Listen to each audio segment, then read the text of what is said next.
ఈ వీడియో చూస్తున్న మీ అందరికీ ప్రభు పేరిట వందనాలు తెలియజేస్తున్నాను. ఇప్పుడు నేను చెప్పే ఒక విషయం కొంచెం రాడికల్గా ఉంటుంది. అంటే కొంచెం చాలామందికి నచ్చకపోవచ్చు ఈ విషయం. అయితే ఎవరైతే ప్రభు అయిన యేసుక్రీస్తు వారి సువార్తని, ప్రభు అయిన యేసుక్రీస్తు వారి మరణ, సమాధి, పునరుద్ధానాన్ని అంగీకరిస్తారో, ఎవరైతే ఆయన యొక్క శిలువ త్యాగాన్ని వాళ్ళ హృదయంలో దాన్ని భద్రంగా దాచుకుంటారో వాళ్ళకి నేను చెప్పే విషయం మీకు అర్థమవుతుంది. గత కొన్ని రోజుల నుంచి, అంటే నేను ఈ వీడియో తీసేటప్పటికీ ఈ న్యూస్ ఈ పాటికి వచ్చేసే ఉంటుంది. విశాఖపట్నంలో 11 ఏళ్ళ ఒక బాలిక ఈ ప్రార్థన పేరుతో చనిపోయిందని మనకి వార్త వచ్చింది. అది మనందరికీ తెలుసుకోవడం. ఇది కొత్తదేం కాదు, ఎందుకంటే మనం ఇలాంటివి చాలా చూస్తున్నాం. అయితే ఈ వార్తని నేను ఎందుకు చెప్పాల్సి వస్తుందంటే, ఇది నా బాధ్యత కాబట్టి. ఎందుకంటే ప్రభు అయిన యేసుక్రీస్తు వారి నామం అవమానపరచబడుతుంది. మరొకసారి చెప్తున్నాను, ప్రభు అయిన యేసుక్రీస్తు వారి నామం అవమానపరచబడుతుంది. ఎందుకు అంటే ఈ విషయం మీకు తెలిసి ఉంటుంది. 11 ఏళ్ళ బాలికకి తనకి దెయ్యం పట్టిందని, ఏదో గాలి సోకిందని గత 20 రోజుల నుంచి అనుకుంటా హాస్పిటల్కి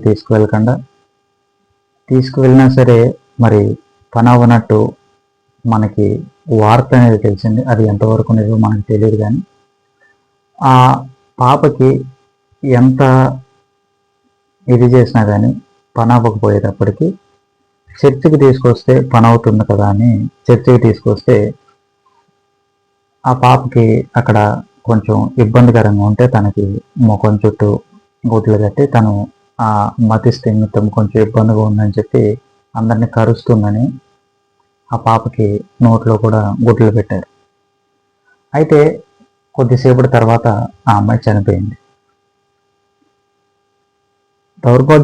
దౌర్భాగ్యమైన విషయం ఏంటంటే, ఈ సంఘటన జరిగిన తర్వాత వాళ్ళ అమ్మమ్మ, వాళ్ళ అమ్మ ఎవరైతే చర్చికి తీసుకొచ్చారో వాళ్ళిద్దరూ కూడా ఆత్మహత్య చేసుకుని చనిపోయారు. ఇందులో మీకు ఈ న్యూస్ తెలుసు కాబట్టి నేను పైన కొన్ని చెప్తున్నాను. కుటుంబ విషయాల వల్ల భార్యాభర్తలు ఇద్దరు వేరుగా ఉంటున్నారు. వాళ్ళ అమ్మ దగ్గర ఈ పిల్లగల తల్లి ఉంటుంది, అంటే అమ్మమ్మ, ఈ అమ్మ. ఇప్పుడు ఎంతమంది క్రైస్తవ్యాన్ని నవ్వుల పాలు చేసి మాట్లాడుతున్నారంటే అది మీకు తెలియకపోయి ఉండొచ్చు. ఎవరైతే ప్రభు అయిన యేసుక్రీస్తు వారిని నిజంగా సొంత రక్షకుడుగా అంగీకరించారో, ఎవరైతే ప్రభు అయిన యేసుక్రీస్తు వారిని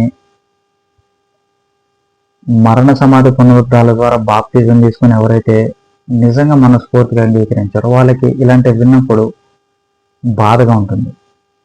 ఎందుకంటే యావత్ క్రైస్తవ్యం ఇలాంటి విషయాలకి నవ్వులు పాలవుతుంది. ఇదేం కొత్త కాదు, అలా అని చెప్పి పాత కూడా కాదు. నేను ఎందుకు ఈ విషయం మీద మాట్లాడుతున్నానంటే, నేను ప్రభు అయిన యేసుక్రీస్తు వారి విషయాల్ని, సువార్తని చెప్పేటప్పుడు సువార్తతో పాటు మనకి చుట్టుపక్కల ఏం జరుగుతున్నాయో వాటి మీద సమగ్ర అవగాహన ఉన్న తర్వాత వాటి మీద మనం స్పందించాలి.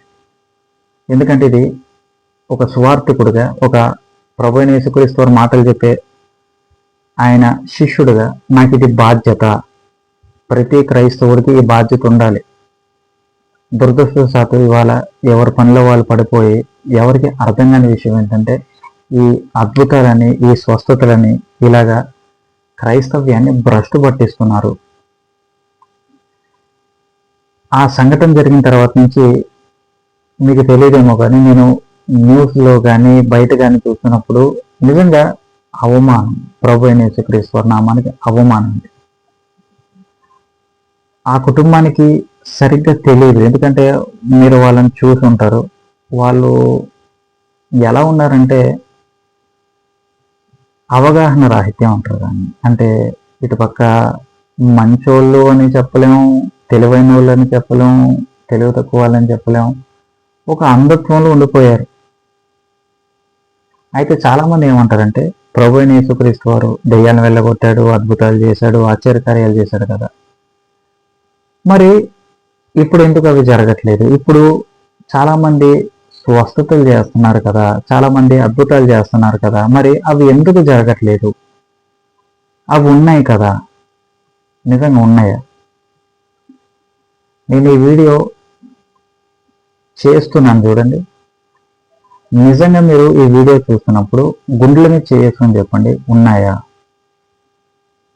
ఒకవేళ ఉంటే ఇది మొదటి కేసు కాదు, ఇలాంటివి చాలా వచ్చాయి.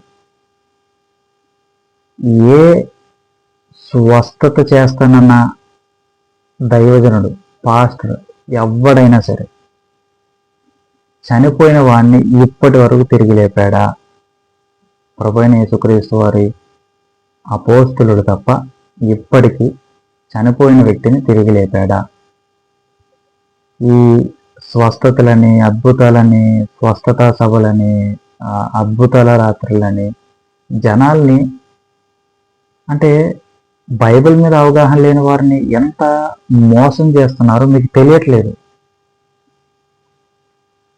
అద్భుతం అనే పదం బైబిల్కి ఆపాదించబడింది, కానీ దాన్ని ఇప్పుడు అవహేళన చేస్తున్నారు. ఒకప్పుడు క్రైస్తవ్యం అంటే గర్వంగా చెప్పుకునే మిషనరీస్ ఉన్నాయి. ఒకప్పుడు క్రైస్తవ్యం అంటే ఒక రాయల్టీ ఉండేది, కానీ వాళ్ళ క్రైస్తవ్యాన్ని ఈ గొర్రె చర్మం వేసుకున్న తోడేళ్ళు మోసం చేస్తున్నారు. మీకు అద్భుతం అంటే ఏంటో తెలియాలా? ఎలాగైతే ఇశ్రాయేలీలు ఎర్ర సముద్రం దాటారు చూడండి, ఫరో యొక్క బానిసత్వం నుంచి ఎర్ర సముద్రాన్ని దేవుడు దాటించాడు చూడండి. ఎర్ర సముద్రం దగ్గర అవకాశం కూడా లేదు వాళ్ళకి, కానీ దేవుడు ఒక అద్భుతాన్ని చేశాడు, ఒక మిరాకిల్ని చేశాడు. అక్కడ చనిపోయిన వ్యక్తుల్ని ప్రభువైన యేసుక్రీస్తు వారు లేపారు. అద్భుతం అది. కళ్ళు లేని వాళ్ళకైనా కళ్ళు ఇచ్చాడు, ఇది అద్భుతం. పుట్టుకుంటే వాడికి కాళ్ళు ఇచ్చాడు, ఇది అద్భుతం. లాజర్ని తిరిగి లేపాడు, ఇది అద్భుతం. ఒక మాట చెప్తే దెయ్యాలు సైతం వెళ్ళిపోయాయి, ఇది అద్భుతం. మిరాకిల్ అంటారు దీన్ని. ఇది ప్రభు అయిన యేసుక్రీస్తు వారు ఆయన అనుగ్రహించిన 12 మంది అపోస్తులతో మాత్రమే మనం చూడగలుగుతాం. ఈనాడు అపోస్తులను చెప్పుకుంటున్న అనేక మంది ఈ గొర్రె చర్మం వేసుకున్న తోడేళ్ళ మాదిరిగా బైబిల్ మీద అవగాహన లేని ప్రతి ఒక్కరిని ఎంతలా మోసం చేస్తున్నారో మనకు తెలియట్లేదా?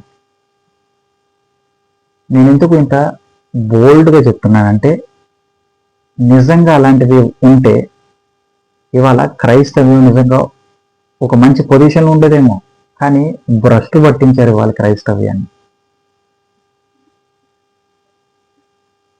ఆనాడు అద్భుతాలు ఎందుకు కావాల్సి వచ్చినాయంటే, ఇశ్రాయేలీల ప్రజలు మోషే ఒక వాగ్దాన దేశానికి తీసుకెళ్ళడానికి నమ్మశక్యంగా లేని వాళ్ళకి నమ్మకం పుట్టించడానికి ఒక అద్భుతం. ఎలాగైతే ఇశ్రాయేలీలు ఎర్ర సముద్రం దాటడానికి వాళ్ళకి ఎదురుగా చూస్తే ఎటు వెళ్ళడానికి దారి లేదు, కానీ దేవుడు అద్భుతాన్ని చేశాడు. ఇది ఆయన మీద నమ్మకత్వాన్ని నిరూపించే ఒక ప్రక్రియ. యేసుప్రభు అద్భుతాలు చేయడానికి ఒక కారణం ఉంది. ప్రభు అయిన యేసుక్రీస్తు వారు చనిపోకముందు వరకు ఆయన చేసిన అద్భుతాలకి ఒక కారణం ఉంది.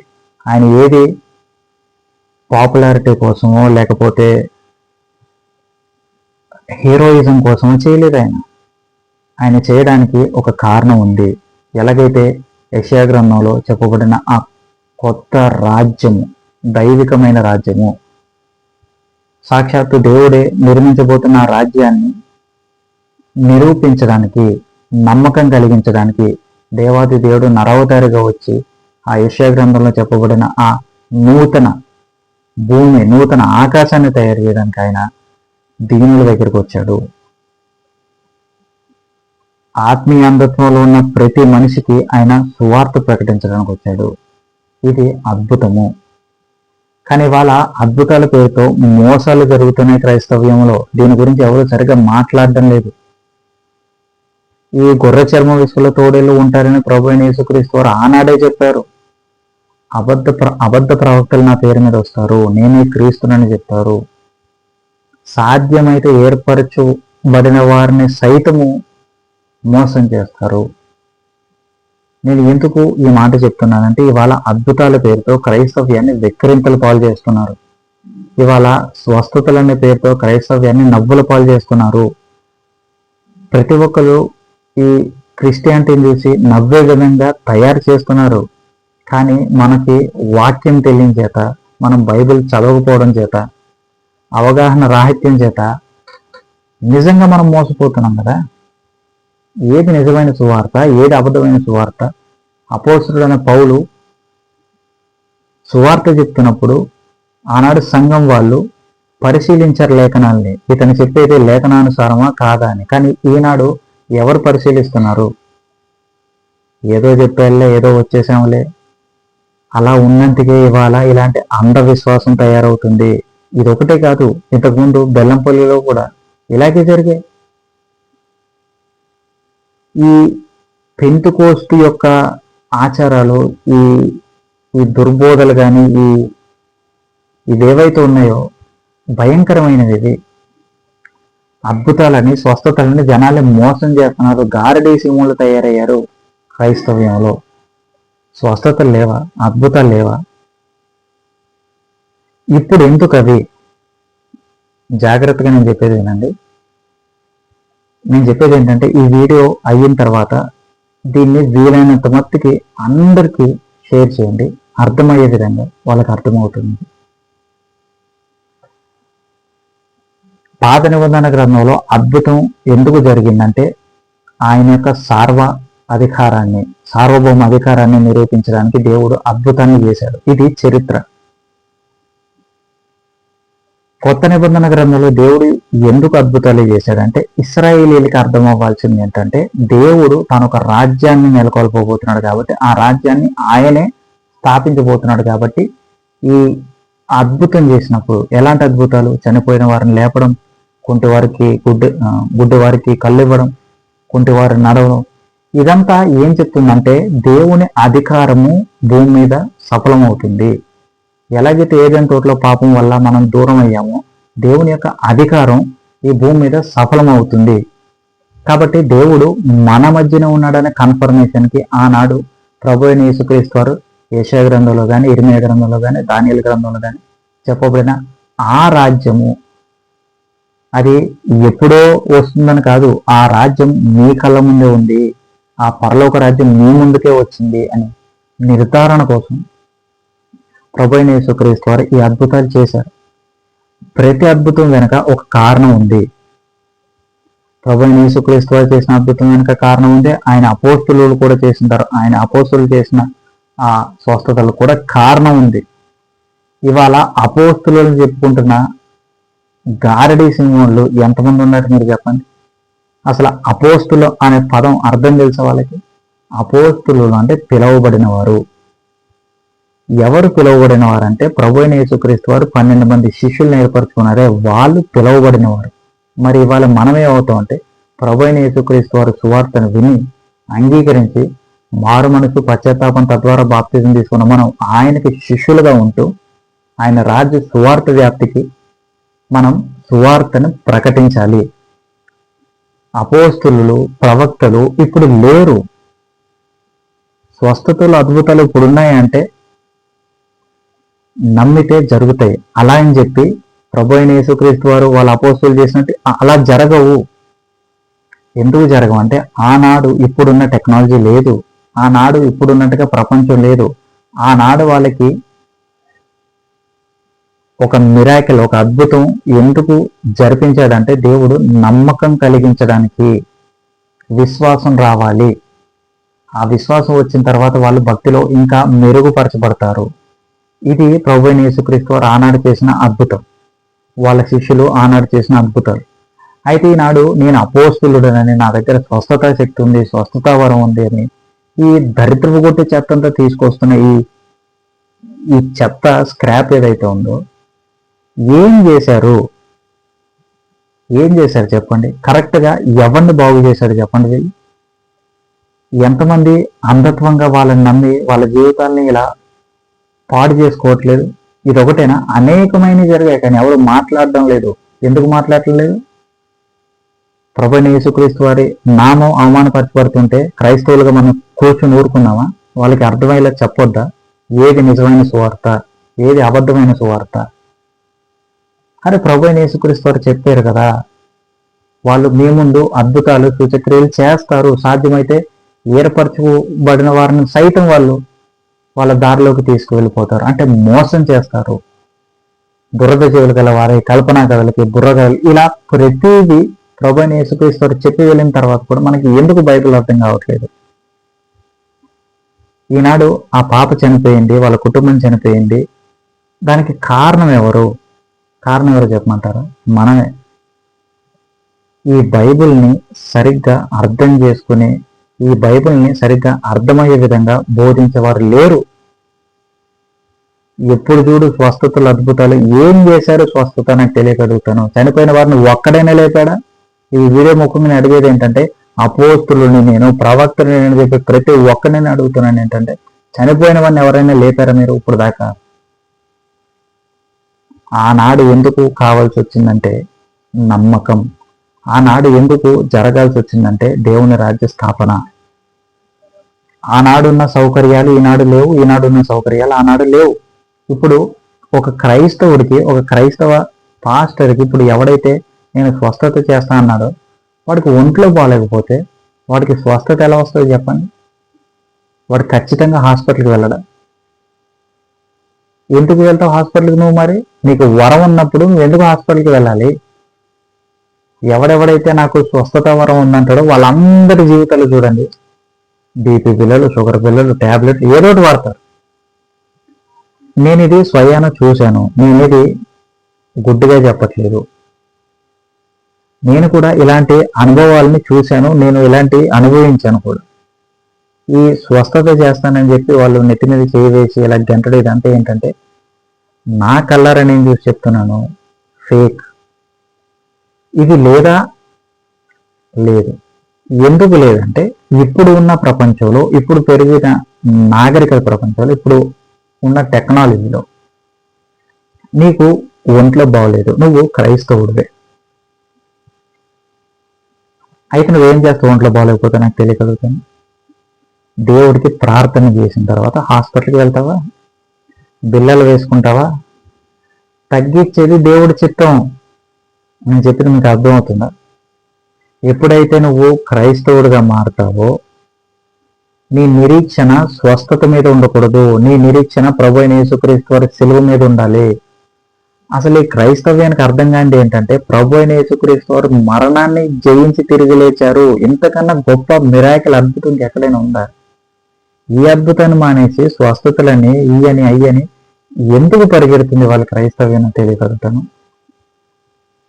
బైబిల్లో దేవుడు పిల్లల్ని ఇస్తానని కానీ, అప్పుల్ని తీసివేస్తానని, మోకాళ్ళ నొప్పులు తీసివేస్తానని ఇదేమీ చెప్పలేదే.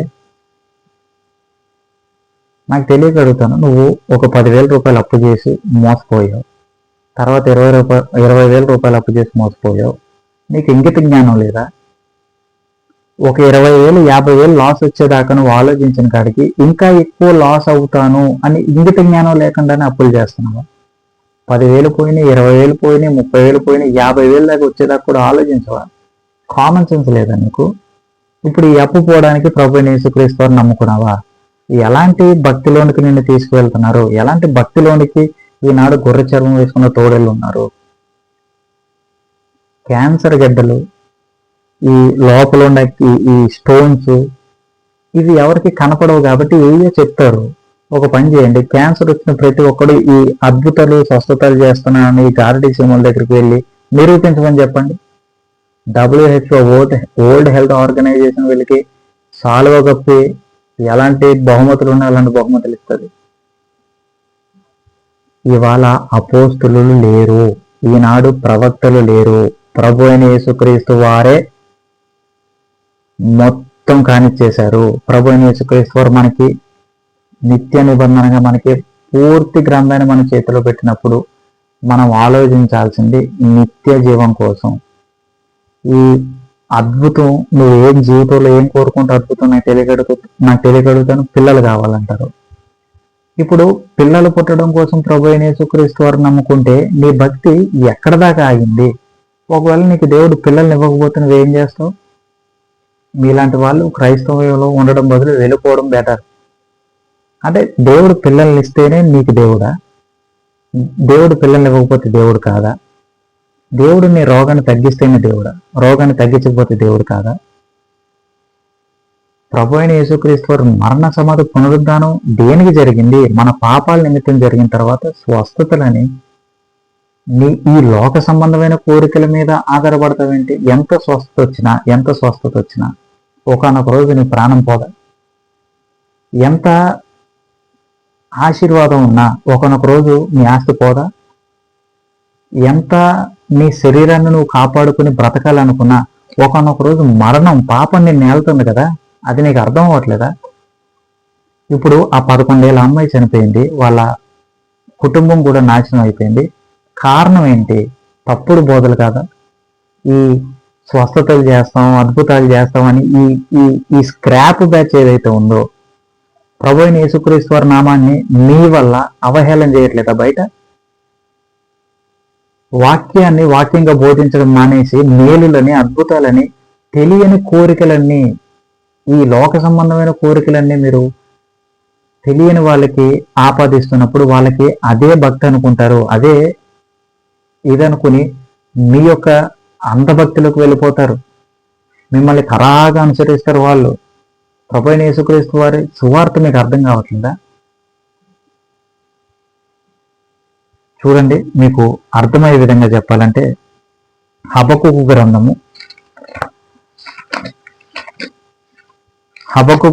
2వ అధ్యాయం 4వ వచనంలో దేవుడు అద్భుతంగా మాట్లాడతాడు. చూడండి,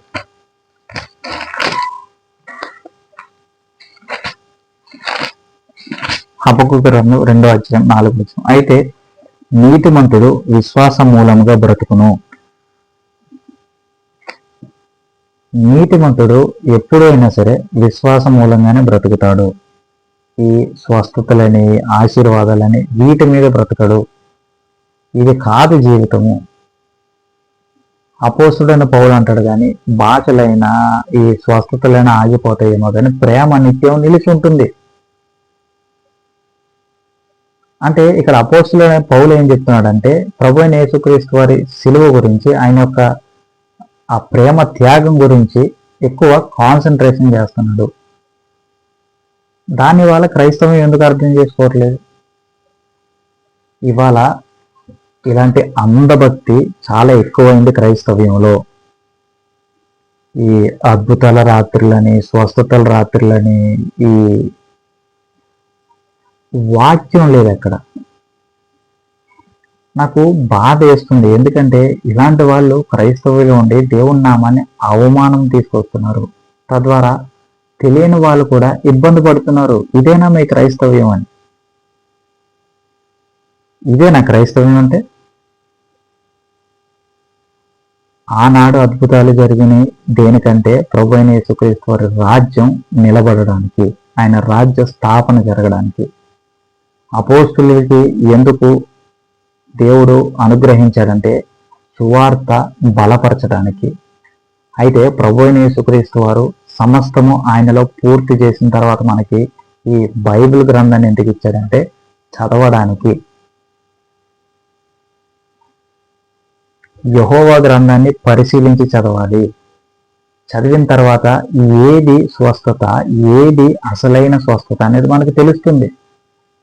ఈ లోకంలో మనకి కావాల్సిన స్వస్థత ఇది కాదు, భౌతికమైన స్వస్థతలు కావు. ఇవాళ మన చుట్టూ హాస్పిటళ్ళు ఉన్నాయి, రకరకాల ఫెసిలిటీస్ మనకు ఉన్నప్పుడు మనం దేనికి భయపడుతుంది? నాకు తెలియగలుగుతా. నీ చేతిలో డబ్బు ఉంది, నీకు ఆరోగ్యం బాగాలేకపోతే హాస్పిటల్కి వెళ్ళు, బాగు చేయించుకో, దేవుడు నీకు స్వస్థతనిస్తాడు. ఇంకా అప్పులు అంటావా? అది నీ కెపాసిటీ. నీకు అవగాహన ఉన్నప్పుడు అప్పులు చేయకు. దేవుడు నా అప్పులు తీర్చాలంటే తీర్చే దేవుడు కాదు ఈయన. మనం నమ్ముకున్న దేవుడు పరిశుద్ధుడు. నేను పరిశుద్ధును గనక మీరు పరిశుద్ధులై ఉండండి అని చెప్పిన దేవుడు. అంతేగాని మీ ప్రతి కోరికను తీర్చే దేవుడు నేనని చెప్పలేదు ఆయన. ఇవాళ క్రైస్తవ్యంలో ఇది కాకుండా అన్నీ వచ్చాయి. పరిశుద్ధత గురించి కానీ, లేఖనాల గురించి కానీ, వాక్యం గురించి కానీ చెప్పే బోధలు లేవు. ప్రతిదీ ఈ లోక సంబంధమైన విషయాల గురించి, ఈ భౌతికమైన విషయాల గురించి చెప్తున్నారు తప్ప ఆయన యొక్క నిత్య జీవం గురించి చెప్పే బోధ ఎక్కడ కనబట్టలేదు. కాబట్టి నేను చెప్తున్నానంటే స్వస్థత అనేది నేటికి ఉన్నాయా అంటే ఆనాడు ప్రపంచానికి ఇప్పుడు ప్రపంచానికి తేడా ఉంది. ఆనాడు ప్రభువైన యేసుక్రీస్తు వారు చెప్పిన స్వస్థత వాళ్ళకి అవగాహన రావడానికి, వాళ్ళ యొక్క విశ్వాసం మెరుగుపరచడానికి. ఈనాడు వాక్యం సంపూర్తయిన తర్వాత చదవాలి కదా మనం వాక్యాన్ని, అర్థం చేసుకోవాలి కదా వాక్యాన్ని అర్థం చేసుకోకుండా ఇంకా గొర్రెల్లాగా ఎవడేదో చెప్తున్నాడని వాడు వెనకాల వెళ్తే ఇలాంటి పరిస్థితులు వస్తాయి. వాక్యాన్ని అర్థం చేసుకున్నప్పుడు ఏది నిజం ఏది అబద్ధం అనేది మనకి అర్థమవుతుంది, ఒక అవగాహన వస్తుంది. ఇలాంటి గారడీ సీమోన్లు, ఇలాంటి గొర్రె చర్మం వేసుకున్న తోడీలు మన క్రైస్తవంలో ఉన్నారు. దానికి ఆజ్యం అంటే దానికి బీజం పోస్తుంది ఎవర్రా అంటే ఈ వాక్యం మీద అవగాహన లేని వాళ్ళందరూ వీళ్ళని చూసి వీళ్ళ వెనకాల నడవాలని కోరుకుంటున్నారు. కానీ ప్రభువైన యేసుక్రీస్తు వారి సువార్తని, ఆయన వాక్యాన్ని నిజంగా అర్థం చేసుకున్న వాళ్ళు ఈనాడు లేరు. కాబట్టి ఈనాడు స్వస్థతలు ఉన్నాయి అంటే ఈనాడు మనకి ఫెసిలిటీస్ ఉన్నాయి. ఆ ఫెసిలిటీస్ ద్వారా ప్రభు అయిన దేవుడు మనకి సహాయం చేస్తున్నాడు. మనకు ఒంట్లో బాగాలేకపోతే హాస్పిటల్కి వెళ్ళి చూపించుకునే అవకాశం మనకుంది. కానీ ఆనాడు ఆ అవకాశం వాళ్ళకి లేదు. ఇవాళ నీ కామన్ సెన్స్తో నువ్వు పని చేసుకుంటే అప్పు చేయాల్సిన అవసరం నీకు ఉండదు. ఇవాళ నీ అవసరాలని నువ్వు కంట్రోల్లో ఉంచుకుంటే దేవుడుగా నీకు కనబడతాడు. నీ భౌతికమైన సంబంధాల కోసం దేవుణ్ణి చూస్తే ఆయన నీకు వేరేలా కనపడతాడు. మనం నమ్ముకున్న దేవుడు పరిశుద్ధుడు, మనం నమ్ముకున్న దేవుడు నిత్య జీవాన్ని ఇచ్చే దేవుడు, కానీ ఈ భౌతికమైన సంబంధాల కోసం ఆరాటపడే దేవుడు కాదు. అందుకే బైబిల్లో ఒక మాట చెప్పబడి ఉంటుంది, మొదట ఆయన రాజ్యాన్ని నీతిని వెతకండి, ఆ తర్వాత మీకు అవన్నీ అనుగ్రహించబడతాయి. ఎప్పుడైతే ప్రభువైన యేసుక్రీస్తు అనే సువార్తను మనం అంగీకరిస్తామో ఆ తర్వాత ఆయనలో మనం రక్షణ తీసుకుంటామో ఆ తర్వాత మనకి ఏం ఇవ్వాలో ఆయన చేతిలో ఉంది. అది ఆయన డిపార్ట్మెంట్ కదా, మరి దాన్ని మనం ఎందుకు లాక్కోవాలని చూసుకుంటాం. ఇవాళ బైబిల్ మీద అవగాహన లేని ప్రతి ఒక్కరు చేసే పనే ఇది. ఇలాంటి గారడీ సింహల్ని నమ్ముతున్నారు, స్వస్థతల పేరుతో అద్భుతాల పేరుతో పరిగెడుతున్నారు. ఏం ఉండదు లాస్ట్కి. ప్రభువైన యేసుక్రీస్తు వారి సువార్తని, ఆయన వాక్యాన్ని అర్థం చేసుకునే వాళ్ళు చాలా తక్కువ మంది ఉన్నారు. ఇవాళ వాక్యాన్ని బోధించే వాళ్ళు చాలా తక్కువ మంది ఉన్నారు. వాక్యానికి ప్రాధాన్యత ఇచ్చేవారు తక్కువ మంది ఉన్నారు. ఈ లోక సంబంధమైన విషయాలకు ప్రాధాన్యత ఇచ్చేవారు ఎక్కువ మంది ఉన్నారు. అలాంటి వాళ్ళకి క్రైస్తవ్యం అనేది కరెక్ట్ కాదు. మీరు ఇందులో ఉండే బదులు వెళ్ళిపోవడం బెటర్. ఇది మీకు సంబంధించింది కాదు. ఎవడైతే స్వస్థతలని అద్భుతాలని ఇలా జనాల్ని మోసం చేస్తున్నాడో ప్రతి ఒక్కరికి బాధ్యత కలిగి ఉండాలి. ఎవరైతే క్రైస్తవ్యంలో ఉంటున్నారో ప్రతి ఒక్కరు బాధ్యత కలిగి ఉండాలి, బాధ్యత తీసుకోవాలి. వాడేదో చెప్తున్నాడు కదా అని మనం నమ్మేసి అదే అంధభక్తితో వెళ్ళిపోతే నాశనం అవుతాయి జీవితాలు. ప్రభువైన యేసుక్రీస్తు వారు నేనే మార్గం, నేనే సత్యం, నేనే జీవం చెప్పింది మనకి భౌతికమైన కోరికలు తీర్చడానికి కాదు, పాపంలో మునిగిపోతున్న మనకి నిత్య జీవం ఇవ్వడానికి. ఇవాళ మనకి స్వస్థత రావచ్చు, రాకపోవచ్చు, జరగవచ్చు, జరగకపోవచ్చు, మనకి కావాల్సిన అద్భుతాలు రావచ్చు, రాకపోవచ్చు. కానీ ఒకనొక రోజు మన ప్రాణం అయితే పోతుంది కదా, అప్పుడు ప్రభువైన యేసుక్రీస్తు వారి కోసం మనం ఏం చేసామంటే మనం ఏం చెప్పుకుంటాం? ఈ అద్భుతాల కోసం పరిగెట్టామనా? దేవుడు మనకి ఇచ్చిన దేవుడే, ఇవ్వకపోయినా దేవుడు. ఆయన మనకు ఒకటి ఇచ్చాడని దేవుడు కాదు, ఒకటి ఇవ్వలేదని దేవుడు కాకపోడు. కాబట్టి వాళ్ళ ఇలాంటి పరిస్థితులు అనేకమైన వస్తున్నాయి, కానీ ఎవరు వీటి గురించి మాట్లాడడం లేదు. కనీసం నోరు, మా అయ్యగారిని అంటావా, మా అమ్మగారిని అంటావా అనే స్టేజ్కి వస్తున్నారు. కానీ ప్రభు అయిన యేసుక్రీస్తు వారు ఇలా చెప్పారు కదా, ఇది వాక్యానికి విరుద్ధం కదా అని ఒక్కడైనా మాట్లాడుతున్నాడా? ఎక్కడో అరాకొర మాట్లాడుతున్నాడు అంతే. ఇవాళ మన అందరి చేతిలో బైబిల్ ఉన్నప్పుడు వాడు నిజంగా దైవజనుడైనా?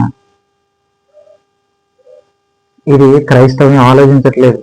కాబట్టి ఇలాంటివి ఇంకా ముందు ముందు వస్తాయి చూడండి. ఒకప్పుడు జరిగాయి, ఇప్పుడు జరుగుతాయి, ముందు కూడా జరుగుతాయి. కారణం ఏంటంటే అవగాహన లోపం, ఎవరికి అర్థం కానిది. ఇవాళ ప్రతి ఒక్కరు కూడా ఇలాంటి చిల్లర పనులు చేస్తూ ఉన్నప్పుడు, ప్రభు అయిన యేసుక్రీస్తు వారి నామం అవమానపరచబడుతున్నప్పుడు మీకు బాధ్యత లేదా? మనం బాధ్యత తీసుకోవాలి. ఎందుకంటే ఇది కాదు అసలైన క్రైస్తవులు. ఈ స్వస్థతలు, అద్భుతాలు ఇది కాదు. ప్రభు అయిన యేసుక్రీస్తు వారు మరణ సమాధి పునరుద్ధానాన్ని ప్రకటించడమే. ఆయన చనిపోయి తిరిగి లేచాడు, ఇది అసలైన అద్భుతం. దీన్ని ప్రకటించాలి. దీన్ని వదిలేసి అన్ని ప్రకటిస్తాం. ఇలాంటి విషయాలు ఇంకా కోకొల్లలు ఉన్నాయి. నేను చెప్పింది మొన్న జరిగిన విషయమే. ఇలాంటివి ఇంకా అనేకమైనవి జరుగుతాయి. అప్పుడేం చేద్దాం? క్రైస్తవ్యాన్ని విక్రింతల పాలు చేస్తున్నారు, క్రైస్తవ్యాన్ని నాశనం చేస్తున్నారు ఇవాళ. మరి వాటి మీద ప్రతి ఒక్కరికి అవగాహన రావాలి కదా. ఇవాళ ఎక్కడ స్వచ్ఛమైన వాక్యం బోధించబడుతుందో అక్కడికి వెళ్ళండి. ఈ లోక సంబంధమైన విషయాల్లో మునిగిపోతే రేపన్న రోజు మన భక్తి జీవితానికి ఇబ్బంది. ఇలాంటి పరిస్థితులు ఇంకా ఎందుకు వస్తున్నాయంటే బైబిల్ మీద అవగాహన లేకపోవడం. ప్రతి ఒక్కరికి బైబిల్ మీద అవగాహన కలగాలి. అవగాహన లేనప్పుడు ఇలాంటి ఏమంటారు దాన్ని, తెలివిలేని పనులు చేస్తారు జనాలు. ఎప్పుడైతే మనం ప్రభు అయిన యేసుక్రీస్తు వారి ఆరాధన తప్ప ఇంకేది చెయ్యమో అప్పుడు మనకి ఈ బ్రెయిన్ అనేది బాగా పనిచేస్తుంది. ఈ మనుషుల ఆరాధన, అయ్యగారి ఆరాధనలు చేసి ఈ కార్పొరేట్ భక్తి మనకుంటే మనం ముందుకు వెళ్ళలేం. ఈ కార్పొరేట్ భక్తి నుంచి నిజమైన యేసు ప్రభు భక్తిలోనికి వస్తే మన అంధత్వం ఏంటో మనకు అర్థమవుతుంది. ఇవాళ ఇలా అంధభక్తులు ఉన్న ప్రతి ఒక్కరికి నేను చెప్పేది ఏంటంటే బయటకు రండి. మీరు ప్రభు అయిన యేసుక్రీస్తు వారి సువార్తని సరిగ్గా అర్థం చేసుకోలేకపోయారు. ఆనాడు అద్భుతాలు జరగడానికి కారణం వాక్యం స్థాపించబడాలి. ఈనాడు అద్భుతం జరిగింది, అదే ప్రభు అయిన యేసుక్రీస్తు వారి మరణ సమాధి పునరుద్ధానం. అయితే దేవుడు మనకి వాగ్దానం ఇచ్చింది ఏంటంటే నిత్య జీవం. ఇవాళ మనకి ఉండొచ్చు, ఉండకపోవచ్చు, సెకండరీ. మన ప్రాణం అనేది ఒకనొక రోజు పోతుంది, కానీ నిత్య జీవం కోసం మనం ఎంత ప్రయత్నించామనేది ప్రభు అయిన యేసుక్రీస్తు వారు మనల్ని చూస్తారు ఒకనొక టైంలో. మనకి ఏం కావాలో తెలిసిన దేవుడైనా నువ్వు అడక్క ముందే నీ అక్కర్లన్నీ ఆయనకి తెలుసు. మరి అలాంటప్పుడు ఈ స్వస్థతలని, అద్భుతాలని ఎందుకు పరిగెడతానో నాకు తెలియగలుగుతాను. ఇలాంటి అవగాహన లేని వాళ్ళు జనాల్ని మోసం చేసే ఈ గొర్రె చర్మం వేసుకున్న తోడులు ఉన్నంత కాలం మోసపోయే వాళ్ళు ఉంటూనే ఉంటారు. కాబట్టి ప్రభు అయిన యేసుక్రీస్తు వారి సువార్తని స్వతహాగా స్వచ్ఛంగా అర్థం చేసుకుంటే మీకు సువార్త అర్థమవుతుంది. స్వస్థత ఆయన చేస్తాడు, అది ఆయన కార్యం. ఒకవేళ స్వస్థత చేయకపోయినా మంచిదే కదా, ఎల్లకాలం మనం బ్రతకం. మనకు కావాల్సింది అసలైన స్వస్థత, అది మన పాపం పోవడమే.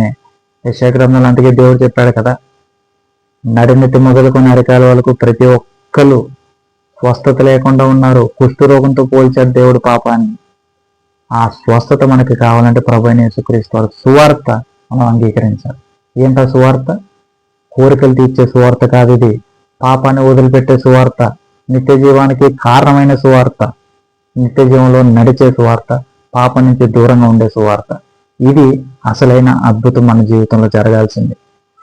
నీకు ఓపుకున్నంతకాలం నువ్వు చేసుకుంటావు. దేవుడు మంచి ఆయుష్ని ఇచ్చాడు, బుర్ర ఉంది కదా, జాగ్రత్తగా వాడు, అప్పులు చేయకుండా బ్రతుకు. పిల్లలు ఇవన్నీ అంటారా? డబ్బున్న కాడికి హాస్పిటల్స్ ఉన్నాయి. మనకు నచ్చిన హాస్పిటల్లో మంచి సౌకర్యాలతో మన ప్రయత్నం మనం చేస్తే దేవుడు మనకు ప్రయత్నం చేయడం. ఒక పర్టికులర్ స్పెసిఫిక్ టార్గెట్ అని చెప్పి అక్కడ ఉండిపోతే మన భక్తి అక్కడతోనే ఆగిపోతుంది. మన భక్తి దానికి మించి ఉండాలి. మన భక్తి మన కోరికను మించి ఉండాలి. మన భక్తి ప్రభు అయిన యేసుక్రీస్తు వారై ఉండాలి. ఇది అసలైన అద్భుతం. ఇది అసలైన మిరాకిల్. అంటే ఈనాడు ప్రవక్తలు ఉన్నారా? ఎందుకు ప్రవక్తలు? ఈనాడు అపోస్తులు ఉన్నారు. దేనికి అపోస్తులు? వాక్యం పూర్తయిన తర్వాత దాన్ని అర్థం చేసుకోవడానికే పిచ్చెక్కుతుంటే ఈ ప్రవక్తలు అపోస్తులు ఇంకేం చెప్తారు? ప్రభు అయిన యేసుక్రీస్తు ప్రకటన గ్రంథంలో చెప్పి ముగించిన తర్వాత ఇంకా అపోస్తులు దేనికి? అద్భుతాల ఇప్పుడు నేను చెప్పిన వీడియో ఒకసారి మళ్ళీ మీకు చూస్తే నేను ఏం చెప్తున్నానో మీకు అర్థమవుతుంది. అద్భుతాలు లేవా అని నేను అనట్లేదు. అద్భుతాలు ఉంటాయి, దేవుడు చేస్తాడు. కానీ మనుషులు వెంబడి పరిగెట్టే అదే అద్భుతాలు అని చెప్పేసి ప్రాణాల మీదకి తెచ్చుకోకుండా నేను చెప్తున్నాను. అది కాదు అసలైన సువార్త. ప్రభు అయిన యేసుక్రీస్తు వారి మరణం, ప్రభు అయిన యేసుక్రీస్తు వారి పునరుద్ధానం, ఇది అసలైన అద్భుతం. దీన్ని అంగీకరించుతాం. అంతేగాని స్వస్థతల కోసం పరిగెట్టడం కాదు. మన భక్తి స్వస్థత కోసము, మన భక్తి లోక సంబంధమైన వాటి కోసము పరిగెట్టడం కోసం కాదు. ప్రభు అయిన యేసుక్రీస్తు వారి నిత్య జీవం కోసం మనం పరిగెట్టాలి. దానికోసం ప్రభు అయిన యేసుక్రీస్తు వారు మన అందరినీ పిలిచాడు కాబట్టి దాంట్లో అడుగులు వేద్దాం. ఈ గొర్రె చరం వేసుకున్న తోడులు ఎవరైతే ఉన్నారో వాళ్ళ బారి నుంచి బయటకు వద్దాం. ప్రభు అయిన యేసుక్రీస్తు వారి నామం అవమానపరచబడుతూ ఉంది. దానికి నా వంతుగా నేను గొంతెత్తి మాట్లాడుతున్నాను. మరి మీ వంతుగా మీరేం చేస్తున్నారు? వాక్యాన్ని చదువుకుని పాపానికి దూరంగా ఉండండి. ఈ లోక సంబంధమైన భౌతిక విషయాలు కాదు మనం కాన్సన్ట్రేషన్ చేయాల్సింది. ప్రభు అయిన యేసుక్రీస్తు వారి పునరుద్ధానం, ఆయన ఎలాగైతే పునరుద్ధానుడు అయ్యాడో మనం కూడా మన మరణం తర్వాత ఆయన నిత్య జీవంలోనికి వెళ్ళడానికి అడుగులు వేయాలి. ఇది అసలైన సువార్త. ఇది అసలైన అద్భుతం. ఈనాడు ఎవడెవడైతే ఈ అద్భుతాలు స్వస్థతలు చేస్తున్నా అంటున్నారో వాళ్ళందరూ గొర్రె చర్మం వేసుకున్న తోడేళ్ళే. ఎవడైతే స్వస్థత సభలను పెడుతున్నాడో, ఎవడైతే నేను దెయ్యాలు నౌకలు కొడతాను అంటున్నాడో, ఎవడైతే ఈ కొబ్బరి నూనె ప్యాకెట్లు, ఈ కర్చీఫ్లు అమ్ముకుంటున్నాడో వీళ్ళందరూ గొర్రె చర్మం వేసుకున్న తోడేళ్ళే. వీళ్ళ దగ్గర నుంచి బయటకు రావడమే అసలైన క్రైస్తవ్యం. ఇది కాదు క్రైస్తవ్యం. ప్రభు అయిన యేసుక్రీస్తు వారి వాక్యం, ఆయన సువార్తను అంగీకరించడమే అసలైన క్రైస్తవ్యం. ఎవడెవడైతే ఇలాంటివన్నీ చేస్తున్నాడో వాళ్ళందరి దగ్గర నుంచి బయటకు రండి. వాళ్ళందరూ మిమ్మల్ని మోసం చేస్తున్నారు. కారణం ఏంటంటే మీకు వాక్యం తెలియకపోవడం చేత మీరు మోసపోతున్నారు. వాళ్ళు చెప్పేది యేసు ప్రభు గురించే కదా అనుకుంటాం. వాళ్ళ మాటలు చాలా సెంటిమెంటల్గా ఉంటాయి. మనం వాటికి లోబడిపోతాం. అది కాదు అసలైన సువార్త.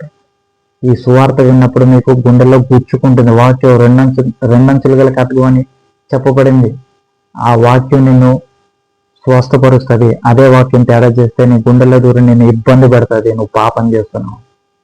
ఇలాంటి వాక్యాన్ని వదిలేసి స్వస్థతలని అద్భుతాలని గాలడీలుగా పరిగెడుతున్న నేటి క్రైస్తవ సమాజం అంధత్వంలో పడింది. వాళ్ళని అనుసరిస్తున్న ఆంధ భక్తులు ఇంకా అంధత్వంలో ఉన్నారు. నేను చెప్తున్నాను, వాళ్ళు నాశనానికి వెళ్తారు. వాళ్ళని నమ్మిన మీరు కూడా నాశనానికి వెళ్తారు. కాబట్టి ప్రభు అయిన యేసుక్రీస్తు వారి సువార్తను, ఆయన సమాధి పునరుద్ధానాన్ని, ఆయన నిత్య జీవాన్ని పొందే అవకాశం కోసం పరిగెట్టండి. ప్రభు మనందరికీ తోడుగా ఉంటాడు.